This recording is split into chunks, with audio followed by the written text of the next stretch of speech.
ஒரு தாய் தன்னோட குழந்தைய வித்து அது மூலியமா கிடைச்ச பணத்தை லைவ் ஸ்ட்ரீம் காஸ்டர்னு சொல்லுவோம்ல, இந்த லைவ்ல நேரடியா பேசுவாங்க, பாடுவாங்க, ஏதாவது கருத்து சொல்லுவாங்க, இந்த மாதிரியான ஆட்களுக்கு பணத்தை அனுப்பி ஒரு பக்கம் பணத்தை கரைச்சிட்டாங்க.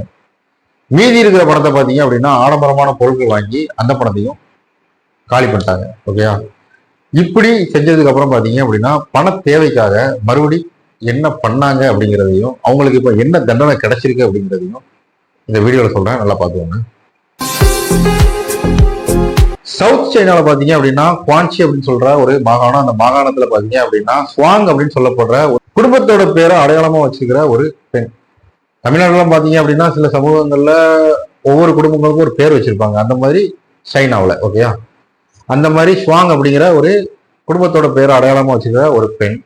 அவங்க வந்து பாத்தீங்க அப்படின்னா ஒரு பையன் இருக்காங்க, அவங்களுக்கு வந்து பாத்தீங்கன்னா கணவர் இல்லை, ரொம்ப கஷ்டப்படுறாங்க. ஸோ இந்த மாதிரி சூழ்நிலையில அவங்க அந்த குவான்சி அப்படிங்கிற அந்த மாகாணத்துல இருந்து பாத்தீங்க அப்படின்னா புஜியோன் அப்படிங்கிற அதே சைனால இருக்கிற இன்னொரு மாகாணத்துக்கு வராங்க. வந்தவங்க புஜியோ அப்படிங்கிற அந்த இருக்கிற இடத்துல ஏதோ கிடைக்கிற வேலையை பார்த்து வாழ்க்கை நடத்திட்டு இருக்காங்க. இப்படிப்பட்ட சூழ்நிலையில அவங்க வந்து என்ன பண்றாங்க அப்படின்னா பண தேவைக்காக அவங்க தன்னோட பையனை விற்கணும்னு முடிவு பண்றாங்க. இதுக்காக பாத்தீங்க அப்படின்னா தான் குடியிருக்கிற வீட்டோட ஹவுஸ் ஓனர்கிட்ட இதை பத்தி பேசுறாங்க. இந்த ஹவுஸ் ஓனர் பாத்தீங்க அப்படின்னா வெய் அப்படின்னு சொல்லப்படுற அவங்க ஒரு குடும்பத்தை சார்ந்தவங்க. அவங்க என்ன சொல்றாங்க அப்படின்னா என்னோட ரிலேஷன் ஒருத்தர் இருக்கான், அவங்க வந்து பாத்தீங்கன்னா லீ குடும்பத்தை சார்ந்தவங்க, ஓகே, அவனுக்கு வித்துருவோம் அப்படின்னு சொல்லி சொல்றாங்க. ஸோ 45,000 யுவான், 45,000 யுவானுக்கு அந்த பையனை வித்துட்டாங்க அந்த லீ அப்படிங்கிற அந்த குடும்பத்துக்கு. ஓகேயா? வித்ததுக்கு அப்புறம் பாத்தீங்க அப்படின்னா அது மூலியமா கிடைச்ச பணத்தை ஆன்லைன் ஸ்ட்ரீம் ஹாஸ்டருக்கு செலவழிச்சிட்டாங்க. மீதி இருக்கிற பணத்தை ஆடம்பரமான பொருட்கள் வாங்கி காலி பண்ணிட்டாங்க. அதுக்கப்புறம் பாத்தீங்கன்னா அவங்க கையில பணம் இல்லை. ஸோ என்ன பண்ணலாம்னு யோசிக்கிறாங்க. இதுக்காக அவங்க என்ன பண்றாங்க அப்படின்னா பணம் சம்பாதிக்கணும், என்ன பண்ணோம், பையனை விற்றோம். ரெண்டாவது அது மாதிரி பண்ணிட்டா என்னன்னு யோசிச்சவங்க பையனை வைக்கணும்னா பையன் கிடையாது. ஸோ என்ன பண்றாங்க, இதுக்காக ஒரு ஆணை தேடி கண்டுபிடிச்சு அவன் மூலியமா ஒரு குழந்தையை பெற்றுக்கிட்டு அந்த குழந்தைய என்ன பண்றாங்க அப்படின்னா 2022 ஒரு 38,000 யுவானுக்கு வித்துட்டாங்க. அந்த புரோக்கர் என்ன பண்றான் அப்படின்னா அவன் வித்தது புரோக்கர்கிட்ட, அந்த புரோக்கர் அந்த ஏஜென்ட் என்ன பண்றான் அப்படின்னா அதே குழந்தைய கொண்டு போய் 1,03,000 யுவானுக்கு இன்னொருத்தட்ட வித்துட்டான். இந்த விஷயம் பாத்தீங்க அப்படின்னா காவல்துறைக்கு தெரிய வருது. காவல்துறை பாத்தீங்க அப்படின்னா விசாரணையை முன்னெடுக்கிறாங்க, அவங்களை கூப்பிட்டு விசாரிக்கிறாங்க. அப்ப பாத்தீங்க அப்படின்னா போன்ல குழந்தைய விற்கிறதுக்காக பேசியிருப்பாங்கல்ல, அந்த உரையாடல்கள்லாம் கிடைக்குது. ஸோ இதை வச்சு அவங்க ஆதாரத்தை காட்டி அவங்கள கைது பண்றாங்க. அந்த ஸ்வாங் அப்படின்னு சொல்லப்படுற அந்த பெண்ணை கைது பண்ணி கொண்டு போயிட்டாங்க. இதுக்கப்புறம் பாத்தீங்க அப்படின்னா அவங்களுக்கு தண்டனை வர்றதுக்காக வெயிட் பண்ணிட்டு இருக்காங்க. ஸோ 2025 ஜூலை 8 பாத்தீங்க அப்படின்னா சவுத் சைனால இருக்கிற புஜியோன் அப்படிங்கிற மாகாணத்தில் உள்ள ஒரு கோர்ட்டு ஜட்மெண்ட் கொடுக்காங்க. என்ன கொடுக்காங்க அப்படின்னா அந்த ஸ்வாங் அப்படிங்கிற அந்த பெண்ணுக்கு 5 வருஷம் 2 மாசம் அப்படின்னு சொல்லிட்டு ஒரு ஜெயில் தண்டனை கொடுக்காங்க. அது மட்டும் இல்லாம பாத்தீங்க அப்படின்னா அவங்களுக்கு 30,000 யுவான் ஃபைன் போடுறாங்க.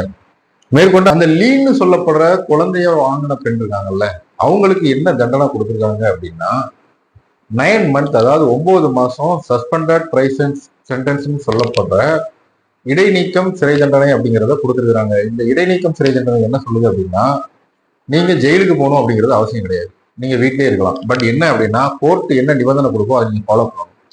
டெய்லி ஸ்டேஷன்ல போய் கையெழுத்து போடணும் அப்படின்னா கையெழுத்து போடணும், ஏதாவது சோசியல் சர்வீஸ் பண்ணதுன்னா பண்ணணும். இதுக்கிடையில பாத்தீங்க அப்படின்னா உங்க மேல எந்த குற்றமும் வரக்கூடாது. அப்படி ஏதாவது குற்றம் வந்துச்சு அப்படின்னா கொடுத்த அந்த சஸ்பெண்டட் பிரைசன்ஸ் சென்டென்ஸ் கேன்சல் ஆயிரும். அந்த தண்டனையும் இப்போ நீங்க ஏதாவது ஒரு தண்டனை பண்ணிருக்கீங்க, ஏதாவது குற்றம் பண்ணிருக்கீங்க அப்படின்னா அந்த தண்டனையும் சேர்ந்து நீங்க ஜெயிலுக்கு போக வேண்டிய வரும். ஓகேயா? இந்த குழந்தைய கொடுக்கறதுக்கு உதவியா இருந்தாங்கல்ல அந்த ஹவுஸ் ஓனர் வெய் அப்படிங்கிறவங்க, அவங்களுக்கு பாத்தீங்க அப்படின்னா 7 மந்த், அதாவது 7 மாசம் ஜெயில் தண்டனை கொடுத்துருக்காங்க. அவன் குழந்தை இல்லையே அப்படின்னு சொல்லிட்டு கோயிலு குளம் ஆஸ்பத்திரின்னு அங்கங்க அழகிட்டு இருக்கான். ஆனா இந்த பொண்ணு குழந்தை இருந்தும் அந்த குழந்தைய ஒரு கஷ்டத்தினால விட்டா ஓகே, அதுவே தப்பு தான். பட் இருந்தும் அதையே ஒரு பழக்கத்துக்கு கொண்டு வர ஆரம்பிச்சிட்டா. இவளை இப்படியே விட்டோம் அப்படின்னா இவ இதையே ஒரு வியாபாரமா பண்ண ஆரம்பிச்சிட்டா. ஸோ இவளை பார்த்து பலருமே இதே வேலையை செய்ய ஆரம்பிச்சிருவாங்க. இதனால பாத்தீங்கன்னா சமூகம் ரொம்பவே சீரழிஞ்சு போயிடும். ஸோ அதனால இவளுக்கு கொடுத்த தண்டனை நல்லது அப்படிங்கிறது நான் நினைக்கிறேன். நீங்க என்ன நினைக்கிறீங்க அப்படிங்கிறத இந்த வீடியோ பார்த்தீங்க அப்படின்னா மறக்காம கமெண்ட் பண்ணுங்க, லைக் பண்ணுங்க, ஷேர் பண்ணுங்க, சப்ஸ்கிரைப் பண்ணுங்க. அடுத்த வீடியோல பார்க்குறேன். பாய்.